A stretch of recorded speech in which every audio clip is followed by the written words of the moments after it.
الحمدللہ نحمدہ ونصلی علی رسولہ الکریم اما بعد فاعوذ باللہ من الشیطان الرجیم بسم اللہ الرحمن الرحیم۔ محترم ناظرین السلام علیکم ورحمۃ اللہ وبرکاتہ۔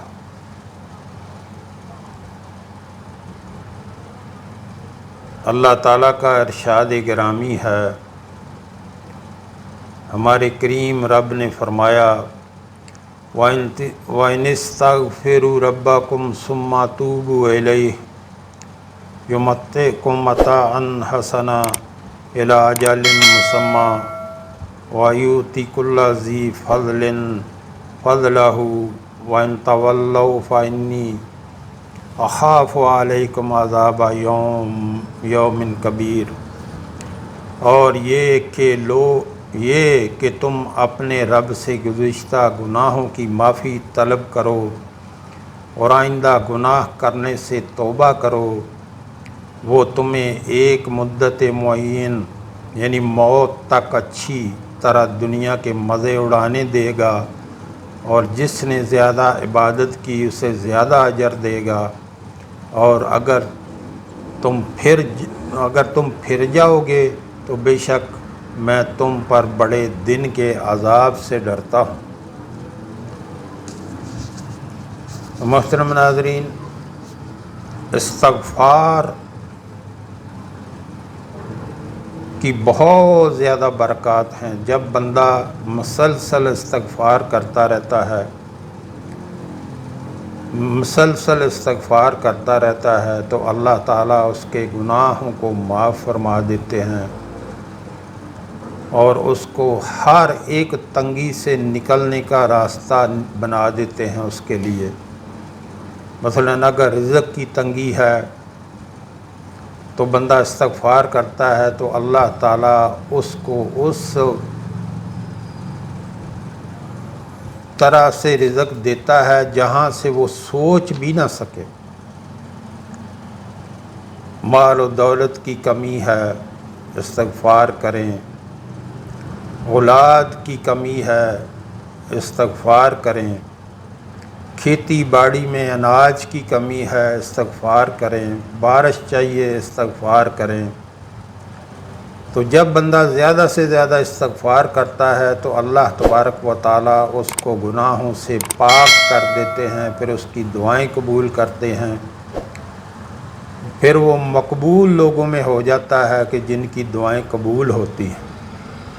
اس لیے زیادہ سے زیادہ استغفار کیا کریں۔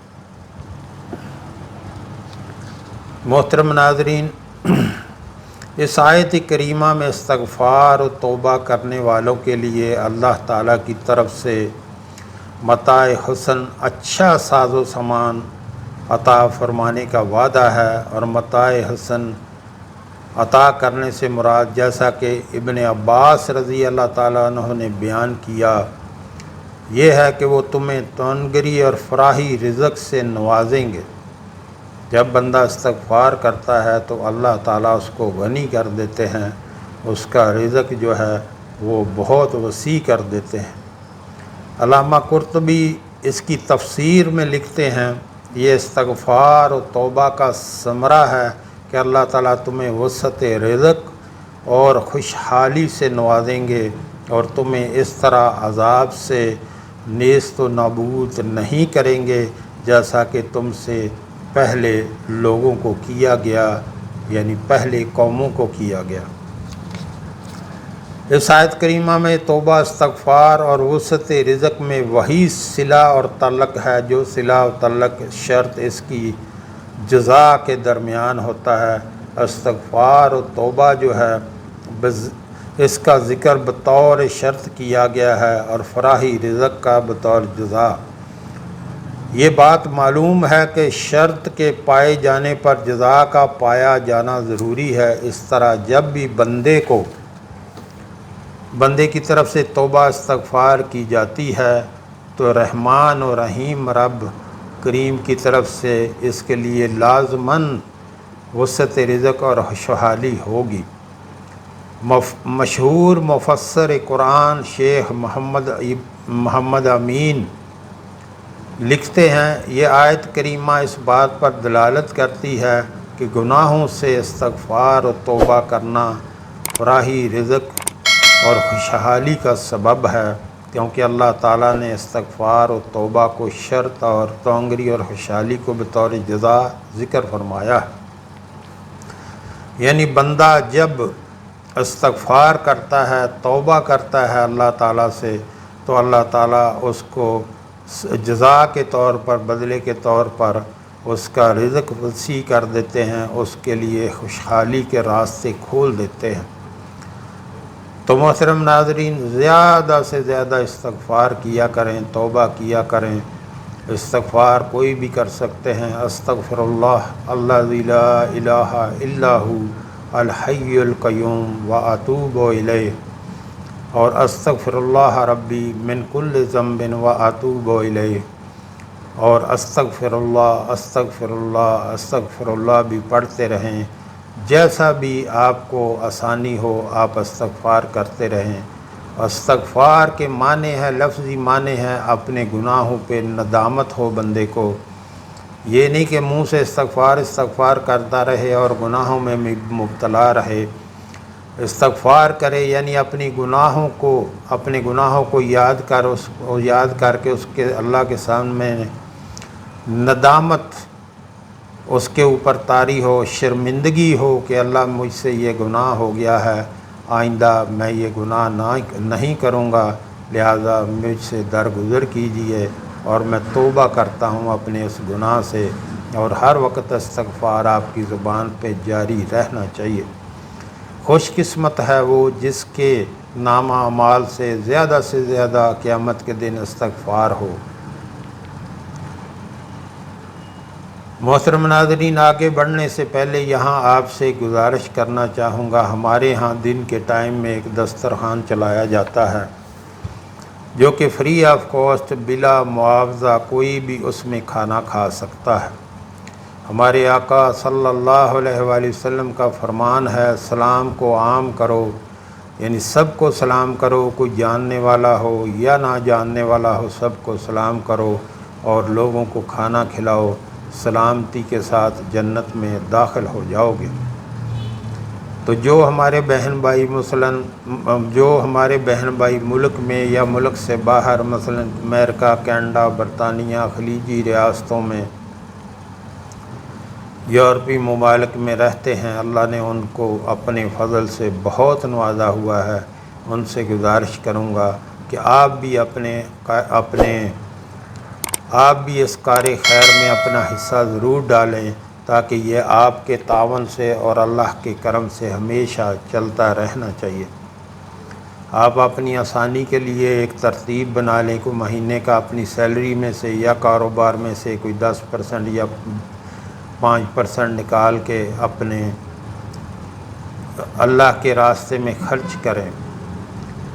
جو آپ نے اللہ کے راستے پہ خرچ کر دیا وہ آخرت کا ذخیرہ بن گیا، اور وہ باقی بچ گیا ہمیشہ کے لیے۔ اور جو اللہ کے راستے پہ خرچ کیا، اللہ سبحانہ و تعالیٰ اس کو دنیا میں بھی کئی 100 گنا بڑھا کر واپس کر دیتے ہیں، اور وہ آخرت کا ذخیرہ بن جاتا ہے۔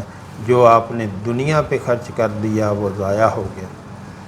تو اپنے رب کے دیے ہوئے مال سے اللہ کے راستے پہ اپنی زندگی میں خرچ کریں، بعد میں کوئی کسی کے لیے کچھ نہیں کرتا۔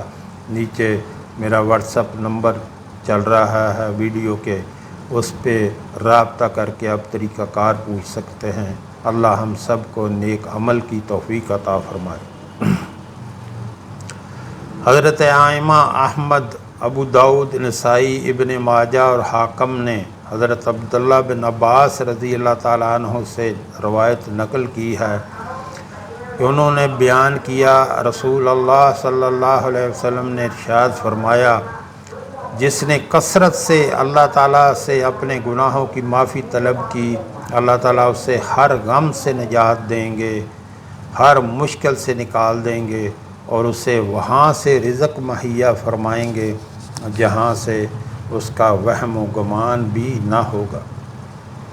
یعنی اتنے زیادہ فائدے ہیں استغفار کرنے کے۔ اس حدیث میں حضرت صلی اللہ علیہ وسلم نے کثرت سے اپنے گناہوں کی معافی طلب کرنے والے کے لیے 3 ثمرات و فوائد کا ذکر فرمایا ہے، اور ان 3 میں سے ایک یہ ہے کہ سب سے بڑی قوت و طاقت کے مالک اللہ رزاق اسے وہاں سے رزق مہیا فرمائیں گے جہاں سے اس کا وہم و گمان بھی نہ ہوگا۔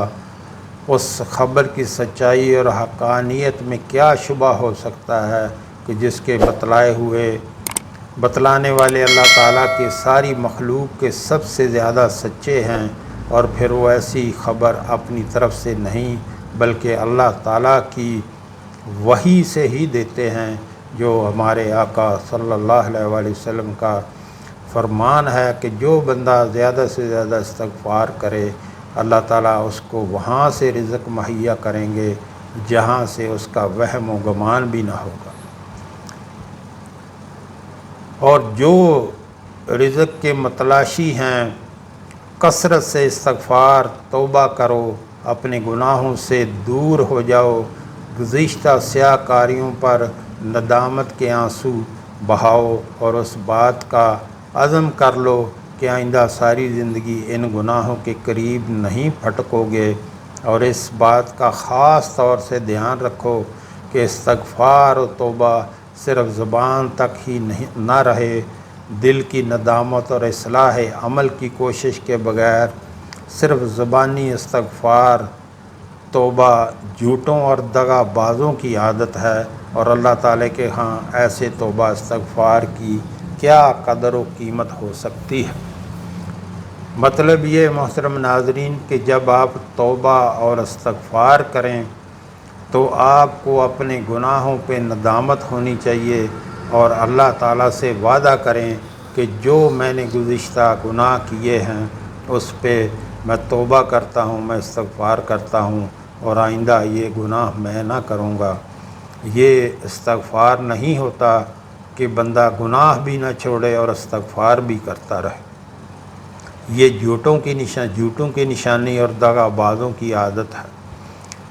اگر آپ نے سچی توبہ کی تو پھر اللہ تعالیٰ آپ کو جو ہے ہر مشکل سے نکلنے کا آپ کے لیے راستہ بنا دیں گے۔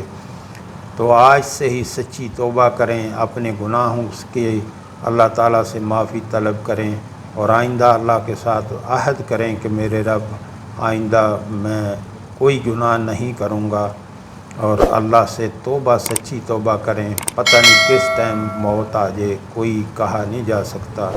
موت جو ہے ہر ایک کو آنی ہے اور کسی بھی ٹائم آ سکتی ہے، اس لیے اپنے گناہوں سے استغفار کریں، توبہ کریں، اور اپنے رب سے معافی مانگیں، آئندہ گناہ نہ کرنے کا وعدہ کریں۔ جو ہم نے پڑھا، جو ہم نے سنا، اللہ ہمیں اس پر عمل کی توفیق عطا فرمائے۔ وآخر دعوانا الحمدللہ رب العالمین۔